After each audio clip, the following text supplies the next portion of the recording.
Welcome to episode 110 of the Lowdown Radio Show. I'm Neil Graham. Here's a question. Would you travel around the world with someone who showed up at your house in the early days of dating with their own pillow? Now, I like my pillow as much as the next man, but bringing one to an overnighter with your new lover is as sexy as bringing your own slippers. But Heather Lee's story, she's our guest this week, well, it gets even odder because just 27 days after meeting the pillow-centric man, she decides to ride around the world with him. This from an independent woman who ran her own arts and culture magazine and who had a history of short relationships. But this man, Dave, was, in Heather's words, handsome, adventurous, smart, and employed. And here's a tip for young men listening. Employed is the key word here. Now, predictably, Heather and Dave had challenges, which included just getting out of the driveway on day one and a bad crash soon thereafter. But because bad things make for good stories, Heather wrote about the experience in the book Riding Full Circle, and it's on deck this week on the Lowdown Radio Show. You met Dave Sears, and then how long into knowing him did you decide that you were going to ride around the world with him? Well, we were dating about a month, less than a month. And that was when he, proposed the idea. And yeah, I thought it was, if somebody was going to be that cool to bring such a question on me, I could not say no. I also thought, if I don't like this guy, I can just ride away on my own motorcycle. So Now, of course, you didn't head out the door the next day. There was quite a long gestation period getting ready. It was roughly, you had to sell your house. You were living in Revelstoke, British Columbia at the time. Yeah. And what were you doing in Revelstoke? Well, in fact, I was actually living in Vancouver when Dave and I met. I had a house and I ran an arts and culture magazine in Revelstoke called Rev'd Quarterly, and I ran that for about 5 years when I started to understand that digital was the way to go. So I moved to Vancouver to learn about that whole industry and getting the magazine online. And then I ran it for about 5 years before I met Dave. So I ran that for 10 years, and right around the time we met, I was looking for a change. And but I was in Vancouver for about 3 or 4 years before that.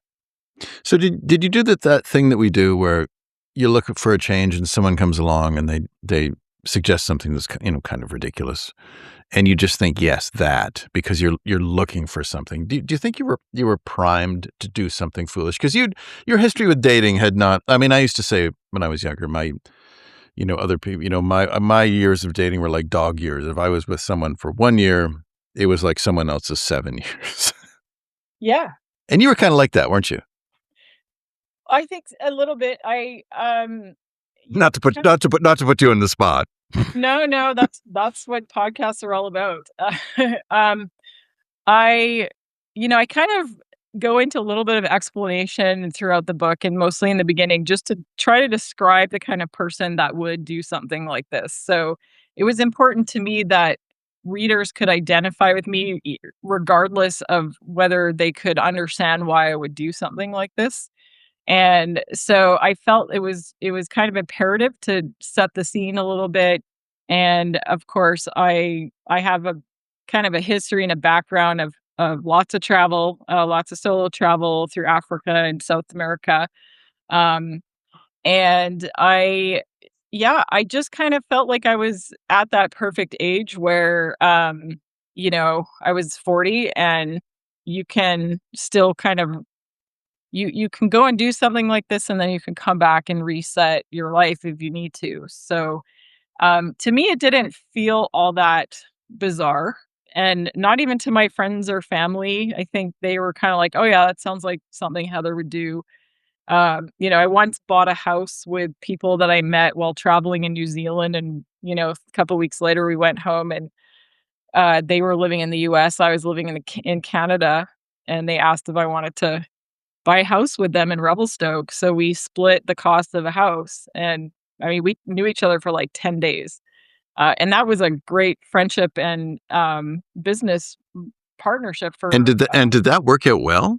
It did. We had it for 10 years. I That's seem to a kind of hit the decade point, and I want to try something else. right. So Well, that's unusual because I bought a house with a friend and we're very good friends, but it had its moments. If you want to know someone, buy a house with them, or yeah, travel, or or travel the world with him. Well, you mentioned a lot of solo, and you mentioned this in the book. You talk about the solo travel.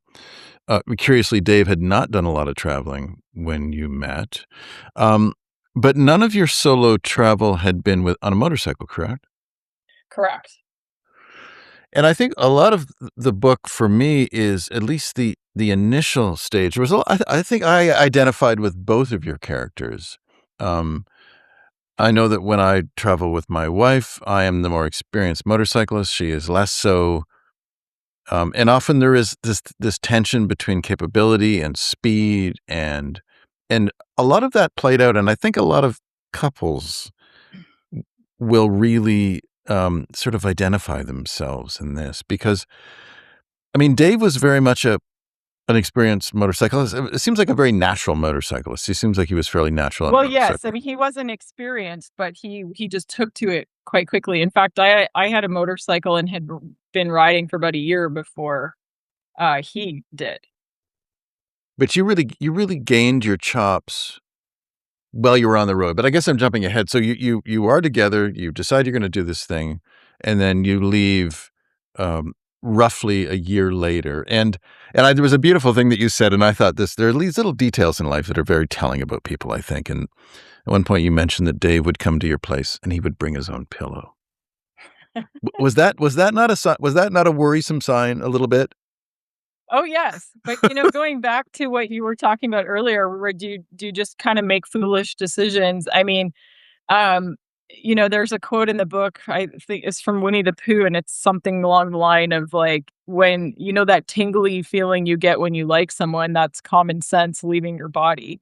So Yes, you're yes. kind of I love that part of falling for somebody or newly dating or whatever, because you're very I think it also just creates this incredibly open-minded effect that you might not normally have.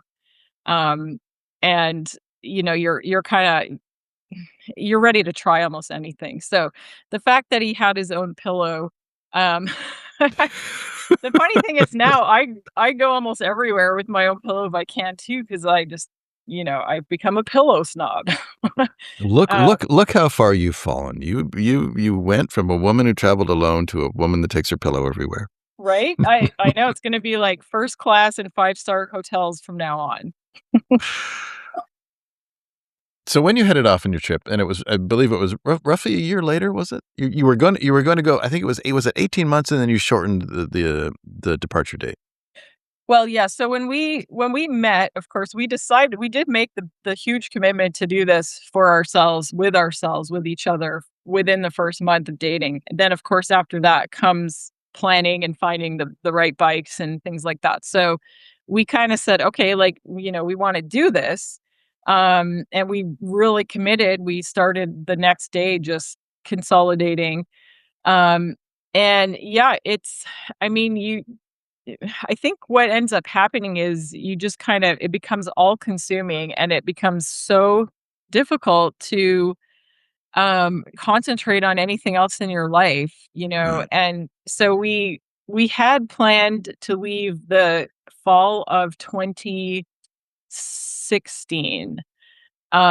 And so this would be the spring of 2014 when we were planning this. So we thought, well, that's plenty of time to get to know each other better, um, to learn languages like Spanish and maybe a little Russian, and to get six pack abs so we'd be really strong on the bikes, and save money. I mean, of course, we thought we need to save a whole bunch of money for this trip. So, but one day we were traveling together, and at this point we were only together maybe every second weekend for a couple of days.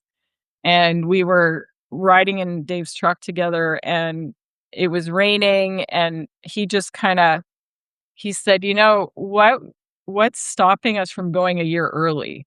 You never know what can happen in a year. And, he had some kind of premonition, I think. And we were both already so affected by this trip and how exciting it was that, I didn't take much convincing.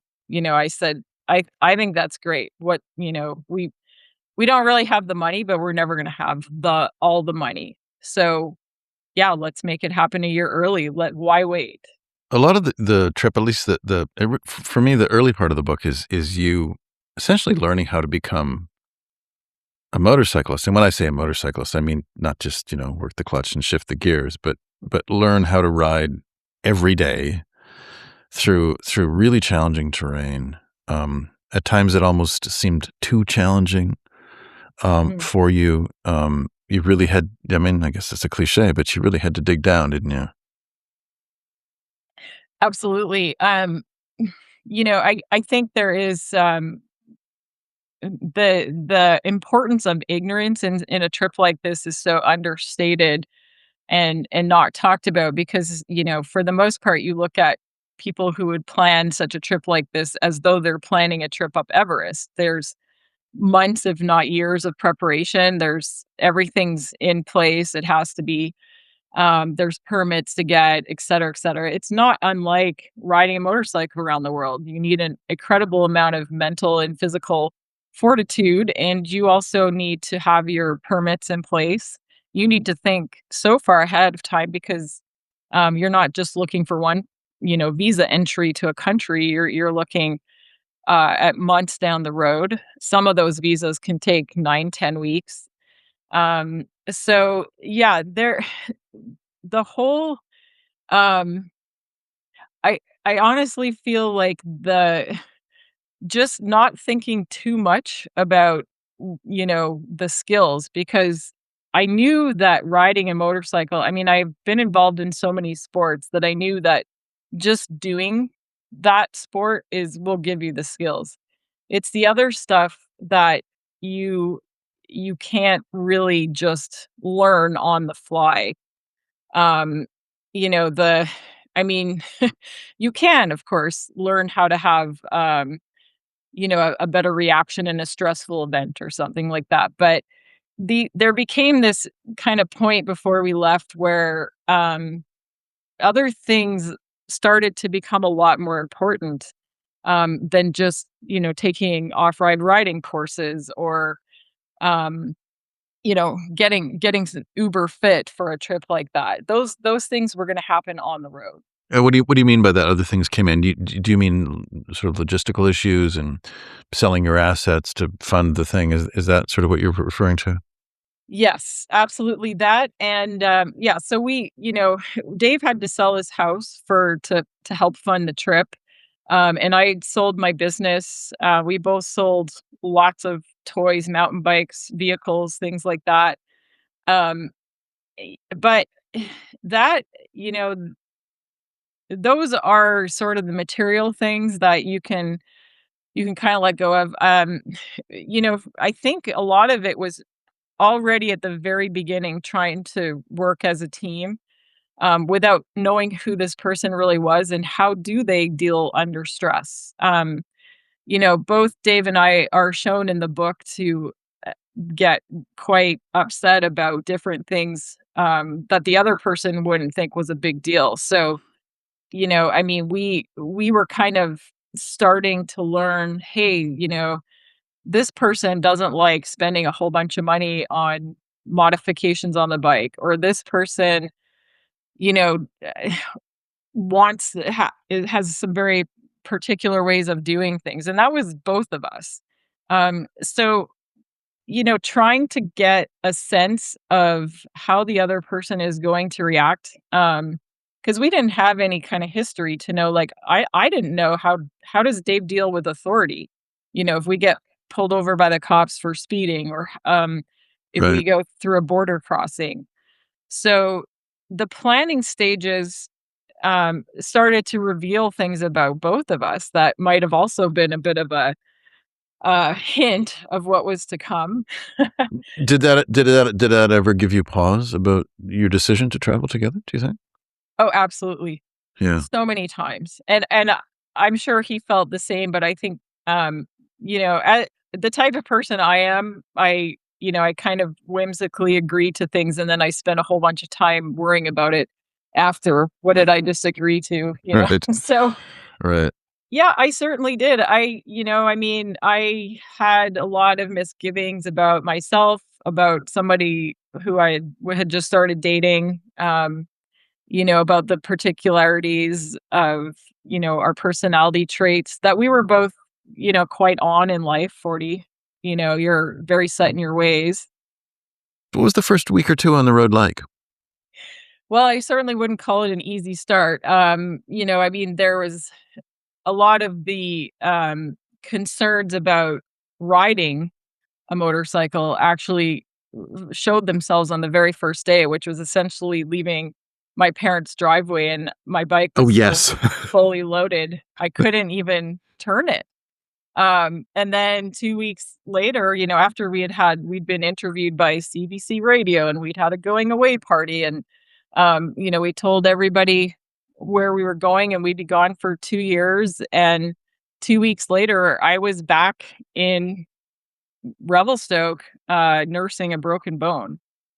In hindsight, you see what a gift it was, but when you're racing to the starting line of something like this, there's so much to kinda just distract you and, um, you know, kind of blur your vision for it, and so, when it came to that day of leaving, I was like, "Oh my god, I don't think I can ride a bike like this," you know? But again, I told myself, "You'll get better and better every day." Um, and I think, there was also just kind of this feeling that I had some judgment from others, not really friends and family, but I just kinda had this feeling in the community of adventure motorcycle, um, the industry and the community and the social media and stuff that I'd been kind of writing in that industry for a little while, not so much motorcycles, but just in the outdoor world, and I knew that women get really, they there seems to be a lot of opinions about, a woman doing something that's kind of in a male-dominated area, or something that they worry is out of her element, and so I had this kinda stress around me, surrounding me, thinking, "Well, I sure hope I don't crash and do something stupid because, that's gonna really prove everybody right." Right. And, it was just a simple thing where we were, on a dirt road. It was on the Idaho BDR, the backcountry discovery route, and we started out that morning after camping, and, we'd actually gone through this same road once before, and when we turned around to find camping and then went through it again the next morning, I knew the boulder was there, the big boulder that I had to get around, and I think I had target fixation because this time I knew it was there, and I slammed into it with my right-sided pannier, which was a hard case pannier, um, and it threw me off course and sent me right into the ditch, and, the rest of the story's in the book, but it was Yes, yes. very demoralizing. And how was speaking of learning about someone, how was Dave's response to that? Because 'Cause you'd obviously never had something sort of traumatic happen like that yet in your relationship. Yeah, it was great because, in fact, at first I thought Dave was kind of flippant about things like that. I thought, he always just seemed to be pretty relaxed about, my questions, like, "How are we gonna find water every night? How are we gonna find food?" That kind of thing. And, I thought, "Well, is he gonna be kinda lackadaisical about some of these more important matters?" He was very concerned. He was riding ahead when the accident happened. I was obviously not catching up to him when he had stopped to wait for me. And, he came back, and I wanted to make it I clear that I was okay, so I kinda walked ahead on the trail so he would see me first. But I'd left my bike, and the pannier was like a it looks kinda crazy. Um, And he was really concerned. He went into, kind of fix it mode, just certainly made sure I was okay first, that I wasn't in shock or anything, and then, he straightened out the bikes. He leapfrogged them down to the pavement in Avery, Idaho. That was about a mile away. So he rode my bike Yeah. Yeah. down, then hiked back and rode his bike down. And, we had some help in Avery, which is actually a wonderful story. It really s From this moment on, it really sets the tone of the rest of our travels, with the kindness of strangers and how people just came out of the woodwork for us. And that's why I said at the beginning, it's kind of something you see in hindsight as a fortuitous event. So eventually, if I remember correctly, this I do remember, you rejected a hard cast because you had to keep riding. And then, so how long after that did you get back on the road? And then take me through the next 3 or 4 weeks. How did that transpire? Well, of course, I was a little bit naive with having a broken bone. I thought that I might be able to keep riding if certain concessions were made, and that was just not going to happen. So, to be honest, it was one of the toughest, sort of, I would call it a bit of a depression, that I went through right at the start because, of course, we just spent the last however many months, planning and doing everything to execute this trip, and I felt like I had ruined it all within 2 weeks.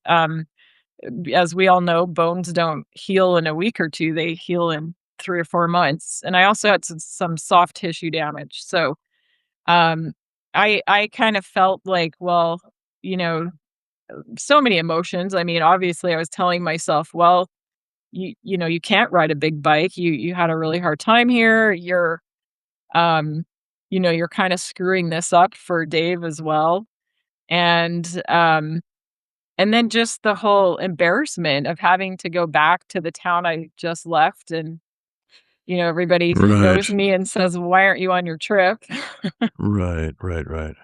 And because So you didn't have your place in Vancouver anymore, you couldn't just slink home, could you, to your own exactly, yeah, apartment? You everything had been given up and Right, sold, and so I had everything stored at my parents', and so, you're a 40-year-old woman returning to your parents' home after this exciting trip was planned, with this exciting guy, and, and so it was, I obviously had to go through the process of healing, and in the end, it was a couple of weeks in, and Dave was by my side the whole time, but I thought, "Well, this isn't fair to him." I mean, he's able-bodied, so we had a talk one day, and I said, "Look, you should keep going, and I'll find you.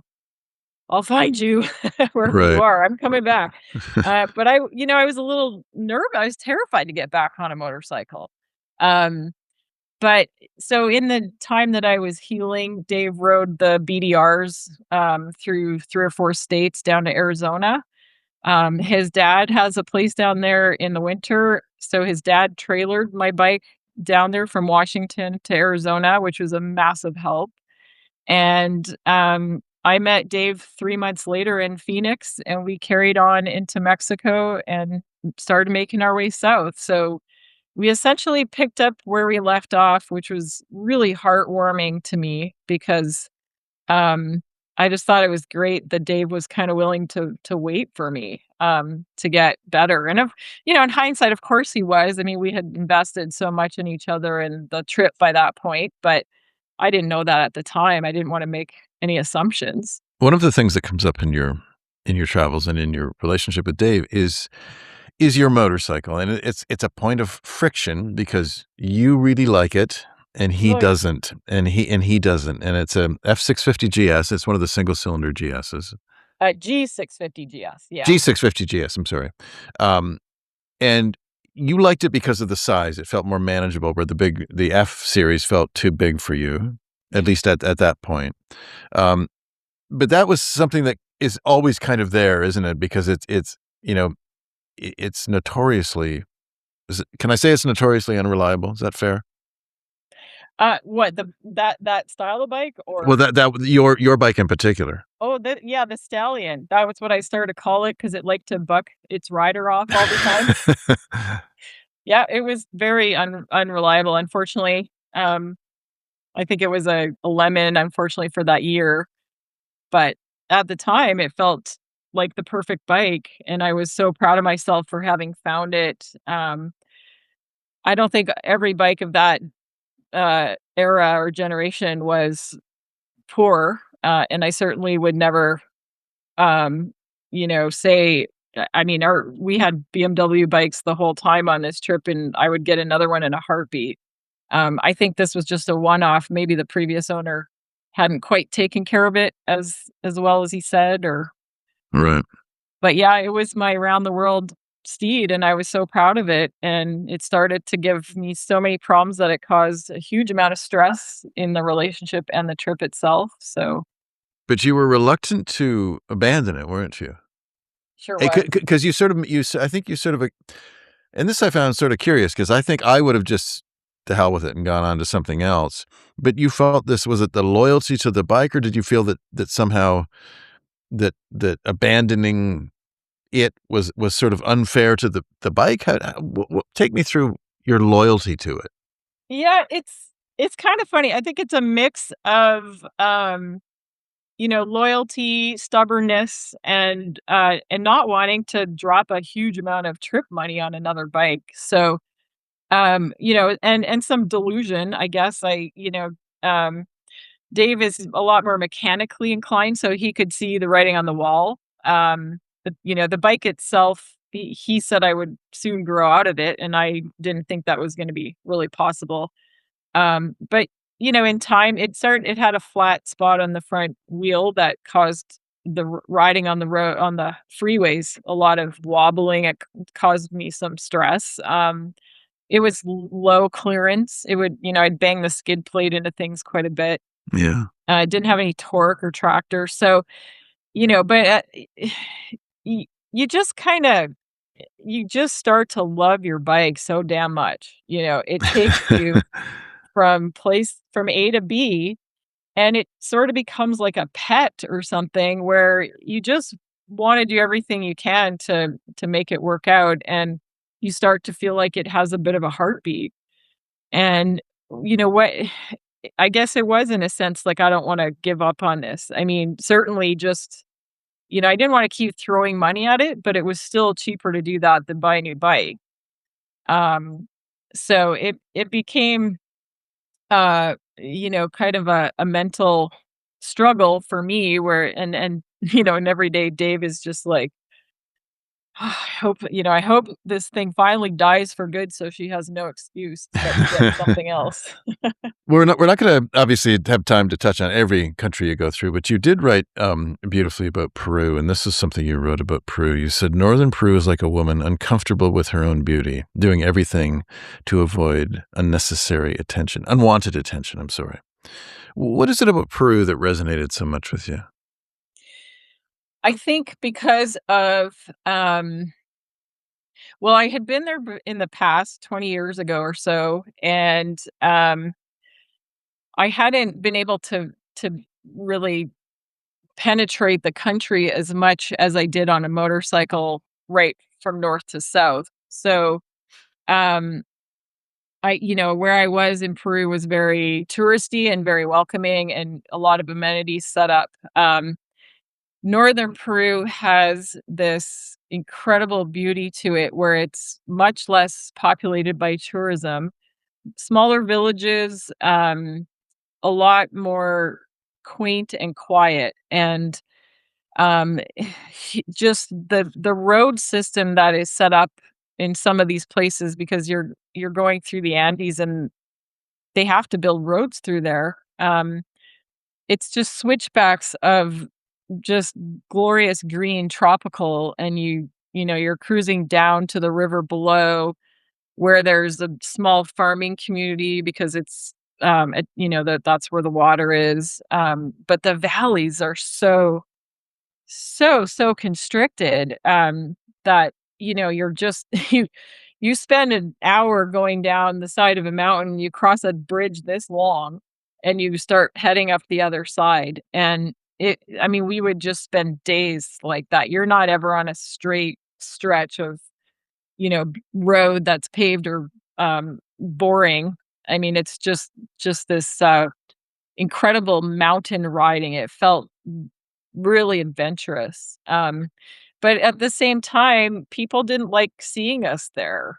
I think it's possible that in the southern parts of the country, where there is the central and southern, where the Cusco's and the Machu Picchu areas, they might hear through the grapevine how that has taken away a lot of the tradition of their culture. Right. um so I think they worry about tourism up there, and so as a result, we moved through quickly. We would slow down, smile, wave, but I had kids throwing rocks at me, and we got a lot of dirty stares and a lot of dogs chasing us out of town. Um, so it felt like nothing to see here, move along, which is Well, how I. I'm surprised that Peru's not a particularly rich country. I'm surprised they wouldn't have wanted the money of tourists. Just even if they had to pinch their nose and deal with them, even if they didn't want to. I'm surprised that the economic imperative wasn't there. Yeah, and none of us can really speak to that. It's something that they, for whatever reason, Yeah. that it might be something they're trying to protect. And again, this is just my opinion and our opinion having traveled through there. I have heard from other travelers that northern Peru can be especially tricky for friendliness and hospitality, but that's just our opinion. It's so important for us as travelers to just not make assumptions that everywhere you go, people are going to be excited to see you because you're a tourist with money. It doesn't, maybe that doesn't translate to everywhere that you go. Tell me about, and I think I may get this name wrong, but in Bolivia, the Death Road. Yeah. Is that what it's called? Yeah, absolutely. Now, before you tell me about it, did you know its reputation before you started on the road, or did you just go, "We're taking the Death Road"? A little bit. I knew a little. Dave really enjoyed watching that crazy show that the Brits do. I forget what it is. I remembered it in the book. I did add it in the book, but I guess he knew about it from this show where they drove the Death Oh, Road. Top Gear? Top Gear. Top Yeah. Gear, yeah. Top Gear. Thank you. Um, and I guess they did an episode on the Death Road. And you know, Dave's love of dirt roads and the more dangerous the better kind of thing. He really wanted to go there, but of course, when he was talking to me about it, I was like, "Well, this, I mean, this is like a hell no kind of Alright. reaction." Is there a life road alternative? Yeah. So, but the I guess the nice thing is that nowadays, I mean, it's just a beautiful tourist attraction. There's been a new main highway that's been built. It's very, with the advancement of technology and whatnot, it's a much more flowy road through this beautiful mountainous area. But at the time, the death road was the only way for villagers to get up and down the mountains. And the relief is huge. It's something like 11,000 feet that you'll drop from the top of this road to the bottom.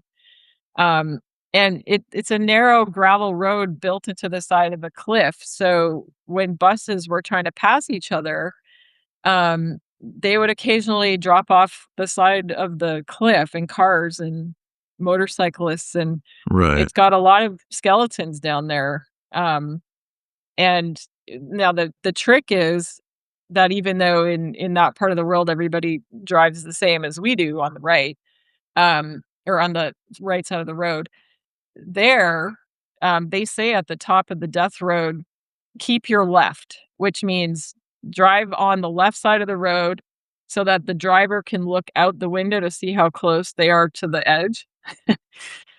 and then the other person can pass. Whereas, because if you're around that other side of the vehicle, it's really hard to see where your wheels are.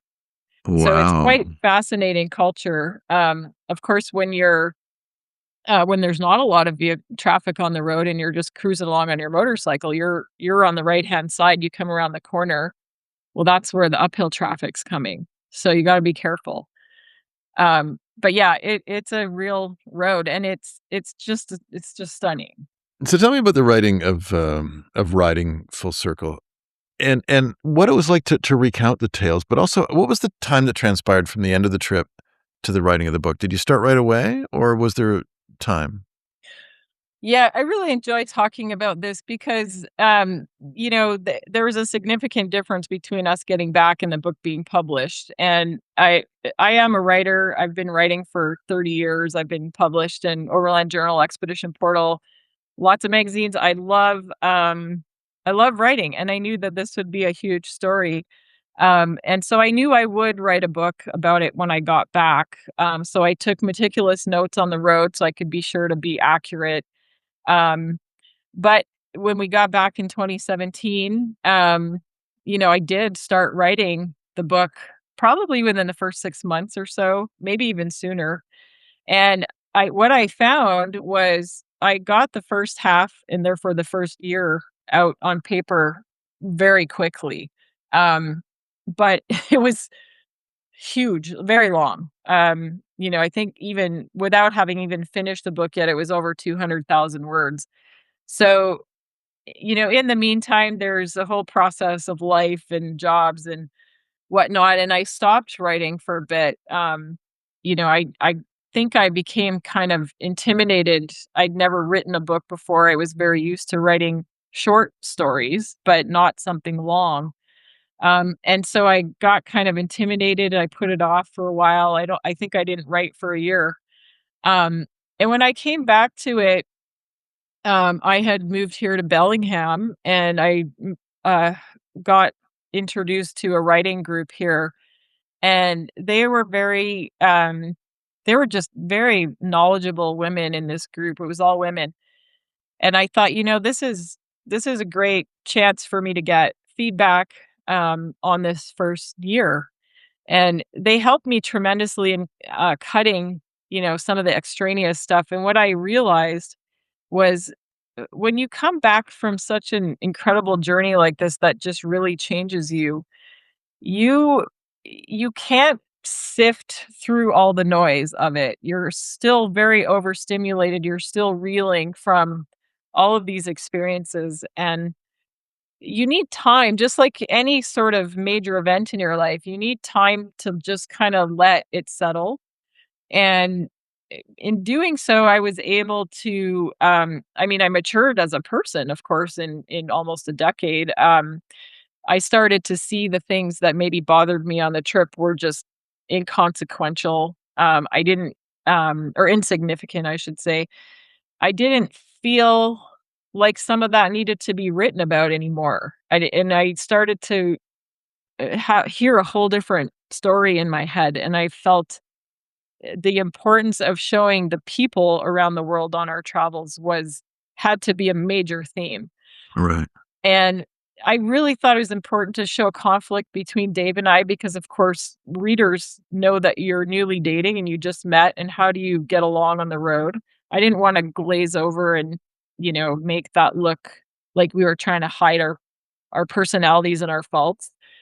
So, in time, I was really able to just kind of choose the highlights and the lowlights of the trip that I felt would make a good continuous story that flowed well. And when I started writing as soon as I got back, it was very um sporadic. I didn't feel like I had a lot of flow from one scene into the next. Right. It was too much. Yeah. I sometimes think that time after you experience an event, there are certain aspects of it, and not necessarily. I mean, I think it's almost like any kind of memory. What do you remember from when you were 12? It could be an ice cream cone, could be getting a stick in the head or something. I mean, there are things that rise up and other things that sort of go away. Was that a little bit of the process? Is that kind of what you're speaking of? Absolutely. Absolutely. It was so much easier to just kind of summarize, like, what did that trip mean to me at the end of the day? Um, and I think when I got home, I was still just a bit upset that so much of it felt like work and it wasn't, fun at when it should have been. But, in time, you just you get a bit of nostalgia and, you start to really just look back and say, "Wow, I would love to be on my motorcycle right now on that road in, Mongolia that scared me," because it I didn't know at the time it was creating such character. And you just get this really kinda warm, fuzzy feeling like, "Wow, I survived through that, and now I get to tell the story about it and hopefully inspire others." And, you don't have that, wherewithal when you right as soon as you get back. And I worry a lot about that with the YouTube stuff that happens. Everything is just so I'm gonna make myself sound old, but I just feel like everything is like all this bold print and like, action shots that go way too fast. And, I just content creators are expected to just push things out so fast that I really feel like we're losing the sense of the story that can only come after some time. Well, we won't give away everything that's in the book. So if you want to find out what happened to Heather and Dave, you'll have to read the story, and I encourage everyone to do so. Where can we find the book? Is it in print and digital versions as well, or Not yet. It's only in print. It should be available almost anywhere online. If you just search Riding Full Circle, motorcycle adventure or whatever, it'll pop up almost anywhere. I will say that I prefer you go through the website, which is Heather Lee Writer, not writer, but writer.com. And my last name is Lea. Um, there's a link on there where you can purchase a book internationally or um, within the US. It's usually better to get the book, if you're outside of the US, you should probably just try to find it online in your Amazon, um, or wherever you right? like But to buy your books. But if you're in the U.S., heatherleewriter.com. Thank you for listening to the Lowdown Radio Show.